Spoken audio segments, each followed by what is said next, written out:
ഇന്നത്തെ recipe broccoli fry ആണ് കേട്ടോ. അപ്പോൾ അതിനായിട്ട് ബ്രൊക്കോളി ഇങ്ങനെ കുഞ്ഞു കുഞ്ഞു പീസായിട്ട് കട്ട് ചെയ്തെടുക്കുന്നുണ്ട്. ഇങ്ങനെ കട്ട് ചെയ്ത് വെച്ച ബ്രൊക്കോളി ആദ്യം തന്നെ നല്ല ഡയറക്റ്റ് ചൂടുവെള്ളത്തിൽ ഇട്ട് വെക്കണം. ഒരു 5-10 മിനിറ്റെങ്കിലും ഇട്ട് വെക്കണം. അപ്പോൾ അതിലെന്തെങ്കിലും പ്രാണികളോ ഉള്ളതൊക്കെ ഇല്ലാണ്ടായിക്കോളും.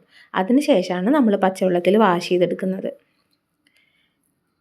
അപ്പോൾ ആദ്യം ഈ തിളച്ച വെള്ളത്തിലേക്കാണ് ഇട്ട് കൊടുക്കുന്നത്. ഞാനൊരു 10 മിനിറ്റൊക്കെ വെക്കാറുണ്ട്. മിനിമം 5 മിനിറ്റെങ്കിലും വെച്ചാൽ മതിയാവും. അതിനുശേഷം ഇത് കോരി മാറ്റിയിട്ട് നന്നായിട്ട് കഴുകിയെടുക്കുക. സാധാ പച്ചവെള്ളത്തിൽ കഴുകിയെടുക്കണം.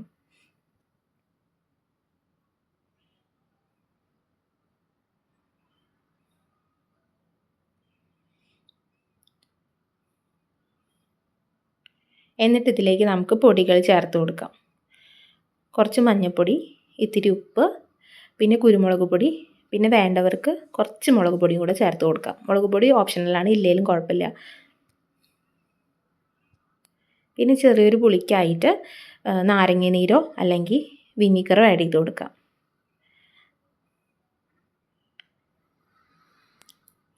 പിന്നെ ചെറുതായിട്ട് അരിഞ്ഞെടുത്ത വെളുത്തുള്ളിയും കൂടെ ചേർത്തിട്ട് നന്നായിട്ട് മിക്സ് ചെയ്തെടുക്കാം.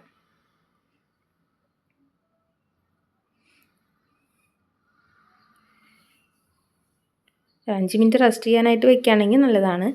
അതിനുശേഷം പാൻ നന്നായിട്ട് ചൂടായി വരുമ്പോൾ അതിലേക്ക് ബ്രൊക്കോളി ഇട്ട് കൊടുക്കാം.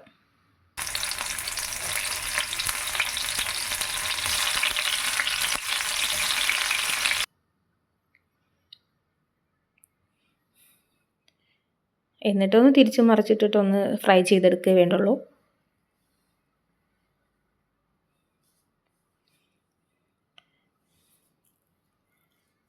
ഞാൻ കുറച്ചും കൂടി വേവിച്ചെടുക്കാറുണ്ട്. ഇതിങ്ങനെ ഹാഫ് വേവിൽ കഴിക്കാനും നല്ല ടേസ്റ്റാണ്. ഭയങ്കര സിമ്പിളായിട്ടുള്ള റെസിപ്പിയാണ്, നല്ല ടേസ്റ്റുമാണ്.